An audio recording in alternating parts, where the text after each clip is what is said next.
There's a direct relationship between having the businesses and being in prison. Go find see how many Asians you can find in American prisons.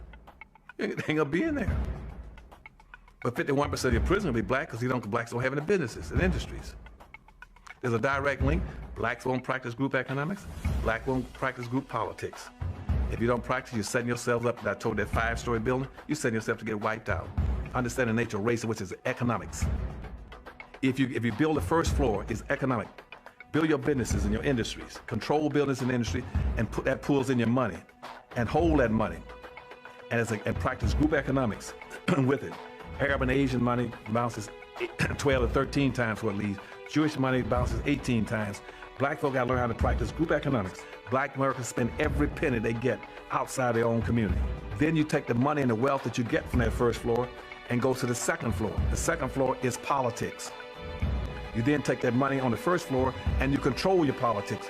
Black folk must quit allowing people to tell them to go out and vote. Vote for what?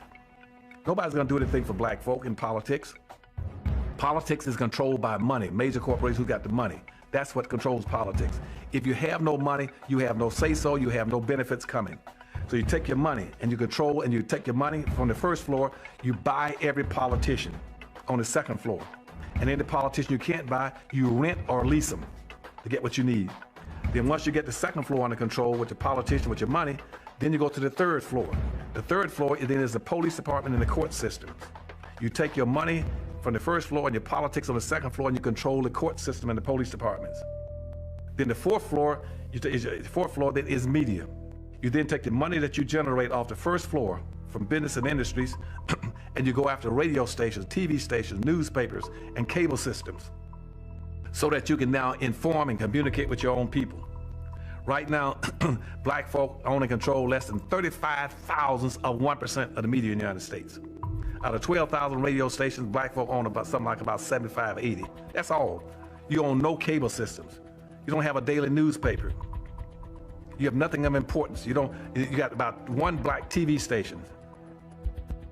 And so you can't communicate with your people, you can't inform your people, you can't do anything. You can have Rush Limbaugh and all the rest of the guys talking about racism all day long and bad-mouthing you, and O'Reilly's. They can call black folk all kind of names all day long. What are you gonna do? You can't respond. You can't communicate with your own people because you don't have an economic base. 51% of all the prisons in the United States are black people. You only make up 12% of the population. That's no accident. It's because you don't control the economics and the politics.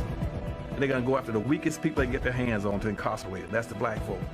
And what are you gonna do in response to them when they over incarcerate you? You're gonna go out and have a march, a demonstration. We're gonna march. March for what? Who cares? March really never changed anything.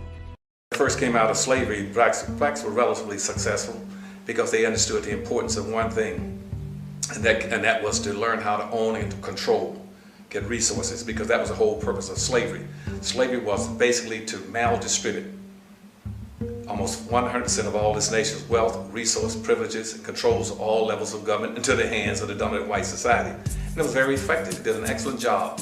And when slavery came into existence in the 1500s, it had a very specific purpose. Slavery was an economic issue, not a social issue. And so black folk learned that even as slaves, they might not have been well educated, but they weren't stupid. They figured out that he who owns and controls has the power. And so when slavery ended in the 1860s, about 1866, at that point in time, they learned something else from the radical Republicans who came out and said that black people in America can only be one or two things. Either you're going to be slaves or you're going to be free. To be free, you must minimally, these blacks must minimally, 5 million, almost 5 million blacks must minimally have 40 acres, a mule, and $100 given to them coming out of slavery if they're going to play this game. Because at that time in slavery, black folk were the primary generators of wealth on the earth. This country had invested over $8 billion just into slavery. That was more money than all the businesses and all levels of government put together. And black folk as slaves, they knew the importance of wealth and owning and controlling. And they wanted that 40 acres and a mule and $100. And Congressman Thaddeus Stevens, Charles Sumner, and Benjamin said that on the floor of the United States Congress in the 1865 Civil Rights Law. Give black folk 40 acres, a mule, and $100. And Andrew Johnson came when he became the president after Lincoln's assassination. He killed the bill. They came back again in 1866 again and said black folk have to have resources to be able to compete. And then later on they converted that to the 14th Amendment in 1868.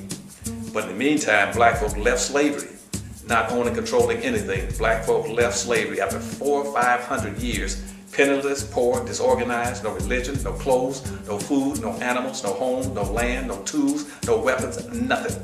And white folks told them, go out there and compete. And unfortunately, our leadership didn't understand that. You cannot compete not owning anything. But a few blacks got the word. They said, what we got to do is try to get some of that land at 40 acres and a mule. Slavery was affirmative action. Slavery was affirmative action. Jim Crow segregation was affirmative action. It was rewarding those people who had certain kind of skin complexion. That's what it was for. Affirmative action was written to be corrective action. C-O-R-R-E-C-T-I-V-E, corrective. Corrective action for what? For something that the government has consistently done to impede, to exploit, to degrade, and to degenerate a specific group of people. That's what it was written for. It had nothing to do with gender, handicap, senior citizens, gays, midgets, humpbacks, just black people. That's the only people the government had systematically at all levels, from the state, county, and federal level, had gone out of their way to pass laws, slave codes, and see, blacks couldn't get out of slavery because of the federal government. The average black business can't even get the capital to present itself to the black population that the other people can get the capital to do. Now, one would ask the question, how can all these poor immigrants come to this country and have all this capital? If they had that capital, why did they leave home? And if they didn't have the capital when they left home, how are they getting this capital here when they have no credit records and they have no paper trail and they have not? So who's capitalizing them? And I think if we begin to look at that question, we begin to get to the bottom of what's going on in the black community.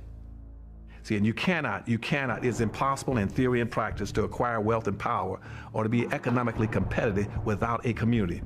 And right now in America, black folk do not have not one single solitary community in America.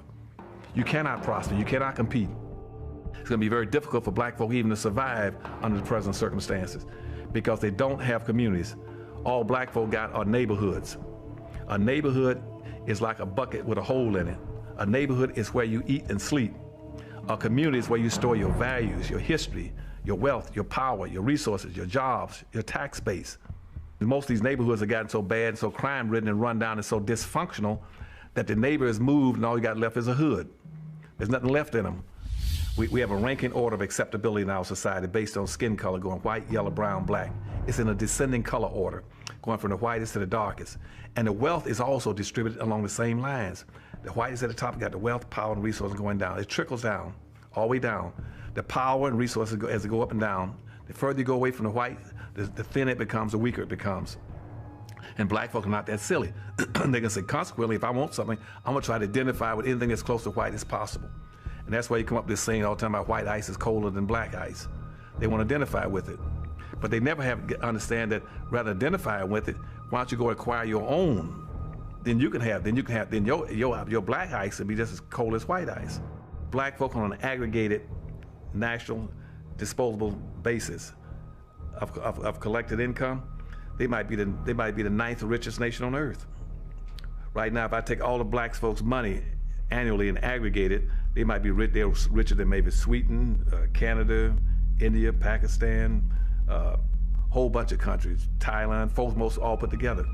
But the difference is, what I keep trying to tell blacks, it doesn't make any difference because it's not aggregated.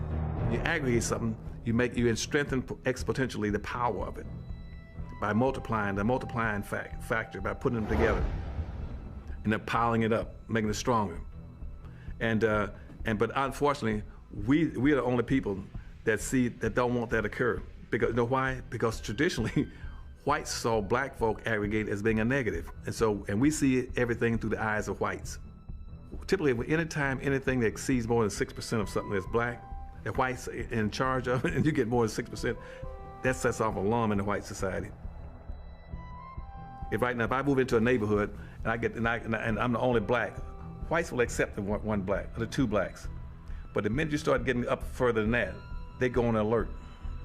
So by the time you hit 6, you know what happened then? They started putting their houses up for sale. If I go in an organization, I got one black in that organization, and it's all white organization, they'll accept the one black or two blacks. But the more blacks you come in, trying to integrate, that becomes a threat to the dominant society. and they'll either move out of that organization, move out of that neighborhood, or even go to their school and take their kids out of school. And where are they going to move? They're not going to move to a more integrated society. They're going to move back with their own people. When a white person takes his kid out of a school, out of an integrated school, he's not going to go and try to find another integrated school. He's going to take his kid to a segregated academy, a charter school, or an all-white suburb.